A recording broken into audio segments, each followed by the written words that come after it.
Good morning and welcome to the new episode of Dr. Lamba's Awakening Call. The governments all over the world often take decisions that may not be extremely acceptable,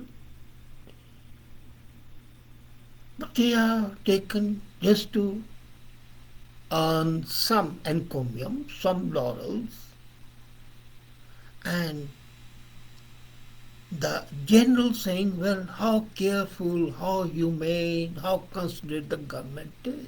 Ultimate interest is getting the votes to stay in power. Government of India recently took a decision that from the economic point of view is a disaster. Ethically is the most dishonest decision that could ever be taken. I'm referring to the ex Gratia movement to be given to the families of the people who died because of COVID. And this section of the government of India, as I said, is delusional. Let's be very clear. It will get some votes, but the government is likely to lose more votes. Not only that, the way it is going to add to the financial headaches cannot be imagined. I don't know what the mandarins in North Block were doing. I'm referring to the headquarters of the finance ministry and the legal ministry. Of course, there is no ministry of ethics. This decision of the government of India, as I said, is basically flawed from all points of view.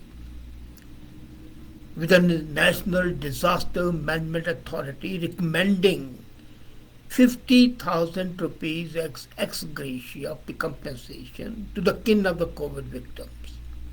And from where the money comes? It comes from the State Disaster Response Fund. Now, here is the crux. Government of India takes a decision, but the burden of fulfilling that decision falls on the states. Not fully, but to a great extent.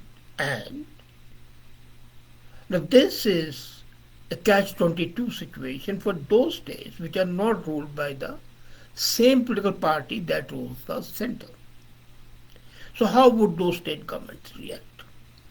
If they accept it, they know it's a disaster. And if they don't accept it, people say, look here, how cruel and inconsiderate these governments are. Maybe from a political point of view, it was a good move by the Modi government to put the opponents in a confused state of mind. But coming back to the financial aspects, the official COVID death toll is close to 4.5 lakhs. That's, say, almost 500,000. And what shall be the payment? Payment shall be 2,250 crores. Now, 2,250 crores is not an insignificant amount of money which can be sneezed at. And the government of India says that they'll contribute 75%, and the balance will be paid by the states, except in the northeast, those 7 states, where the central government share would be 90%. Now, here are a number of questions that crop up. First, the ex gratia order does not account for patchy certification of COVID deaths, particularly during the virulent second wave.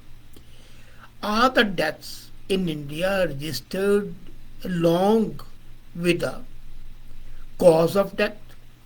When you go to cremate or bury, you might say so and so died, but nowhere is mentioned the death certificate that's because of COVID. So most of those victims, the poorer citizens who could not get admission in the hospitals, who do not have a certification to prove that they died of COVID, would be deprived of this payment. Is it ethical that the rich, the wealthy, can get this extra benefit while the poor, earlier deprived of the medication, proper hospitalization, proper Medicare, are now deprived of this bonanza? So let's even think that if the 29,900 crores corpus in addition to SDRF, this fiscal seems to be adequate, but it needs to be kept in mind that the expenses are related to recurring notified disasters like droughts and floods. Now what happens if you spend all the money under this head for COVID payment, and just yesterday a cyclone has hit Odisha? Now COVID is nobody's fault. It was a natural disaster, but so is the geographical disaster. And there, if you have seen, the compensation is paid to the living, not for the dead. So why this differentiation? Is this not discrimination? A potential outcome of this perverse incentive would be that in a year of fiscal stress, undercounting of the COVID deaths may continue.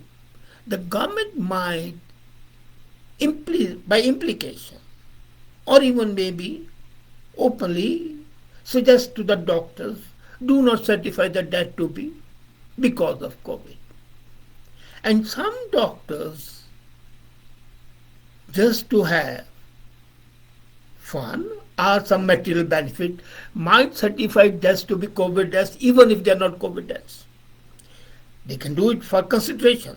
And let me tell you, doctors are also human beings. So if two members of a family die and the family is going to get 100,000 rupees, they say, okay, here doctor, here's your fee, say 30%, and the balance is for us. So you just divide the cause of death, COVID. Would it not be particularly unfair again to the vulnerable citizens? That are the first two questions. My third question is whether the ex gratia should have been limited to the poor citizens just like the benefits are. Now, when we give the benefits, we always say rations to the economically weaker class. Most of the benefits are given to the weaker classes, the people who are deprived, who are vulnerable. Now, amazingly, the Supreme Court, which came up with this zany, stupid, idiotic idea, which the government acted upon because of the political needs and political exigencies, they did not give any thought to it. As a matter of fact, it was no role of the Supreme Court to have come in this picture at all. Compensation, if the laws are already there, the quantum to be decided within the purview of the courts. But if the law is not there, if the rules are not there, why should they poke their nose in? Their job is implementation, not making rules, and they are making rules. Neither the Supreme Court nor the Government of India, as I said, gave a thought to it. A 50,000 rupees payout for a daily wage earner's family can make a real difference. But would it make a difference to a senior corporate executive? No. So why give it to them? Why could not the government at this time have a ceiling that no family earning above such and such amount would be entitled to this grant? But it has not been done. Paving the way for more corruption and rule of greed. Then the fourth, the federal status. Some opposition governments are saying that government has passed the buck, as I said earlier. They are in catch-22 situation. Damned if they do, damned if they don't do.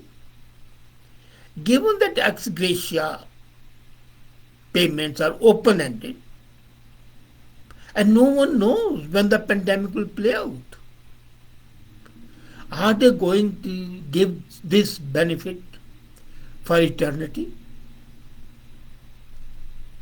And what about the new epidemics that might break out?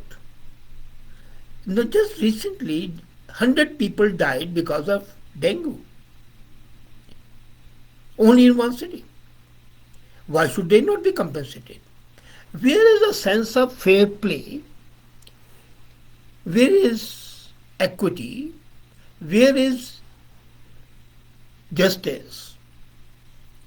That the victims of one disease are entitled to ex gratia payment, but the victims of other diseases are not. Isn't this rank opportunism? So, coming back only that this is only for COVID, how long would this payment continue? Would the government now consider creating a special fund for this? This is a question that has financial implications and that has ethical consequences. It also has a legal implication. We say nobody shall be discriminated on the basis of sex, caste, color, creed, religion, whatever. Why should you be discriminated against because of the cause of death if it's not in your control? So, as a matter of fact, if a person died from COVID, is entitled to the family, this compensation. Why should a person not dying from flu or cholera or any other disease not be entitled to it? What about cancer? It's much more expensive to treat a cancer patient. The family's revenues are exhausted. Why should they not be compensated? This question that the other disease-related deaths would not expect even or attract ex gratia payments. Now, consider India is coming up in a big way, and I always praise it. But nobody can deny that for the common public, the poor health and conditions, the Medicare, and extremely unequal access to quality private health care is an issue. And let's also be sure that COVID wasn't the first and would not be the last disease that can cause death on a large scale. So, why should the compulsory ex gratia not be for all widespread disease-related deaths? As a matter of fact, for any disease-related death. This might encourage better Medicare, but it also might encourage carelessness. Okay, the family is going to get 50,000 rupees, so why bother? Then, COVID was declared a disaster. What happens? As I just mentioned, when dengue disease was a disaster, what happens? Say, by the logic, if 5,000 people die in riots, is that not a disaster? Why should they not be compensated?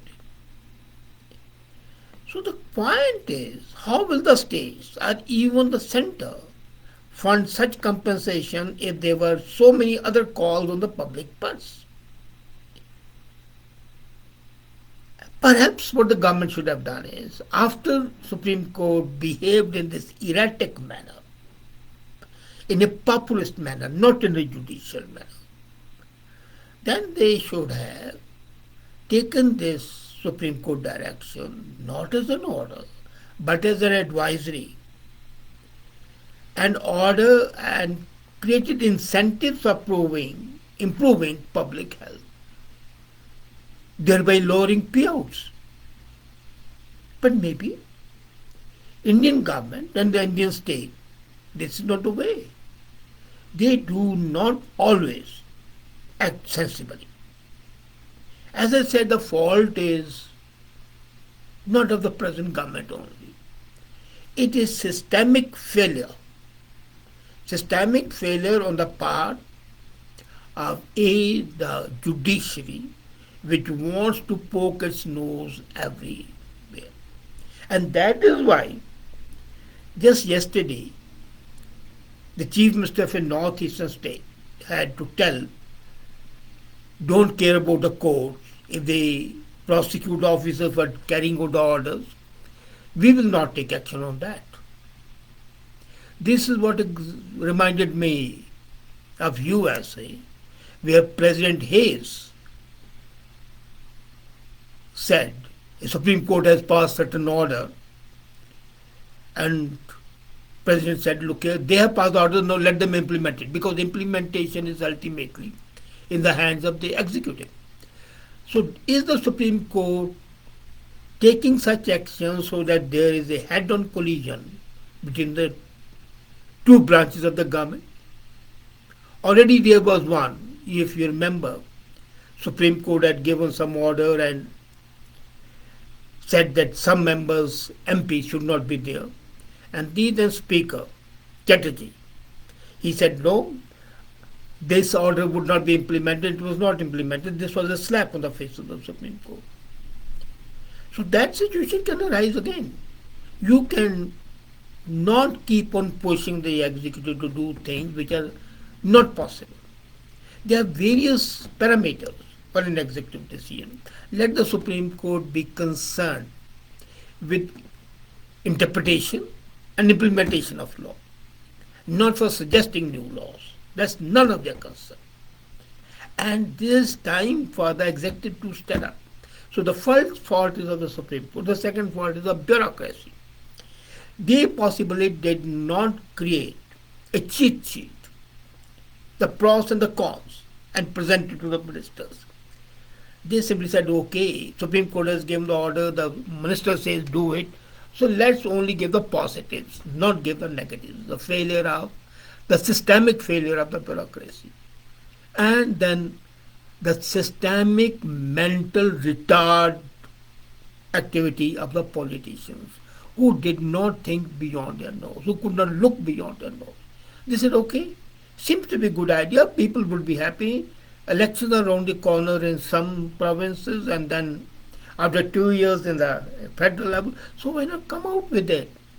Maybe even if we get some votes and some more seats, it will be good. But let me tell you, it's a disaster. Financially, it's a disaster. Ethically, this makes the state and the people look extremely unethical, extremely unacceptable. The whole thing stinks. And the sooner there is a review of such an order, so that it doesn't become a precedent in other cases, the better it would be. Thank you.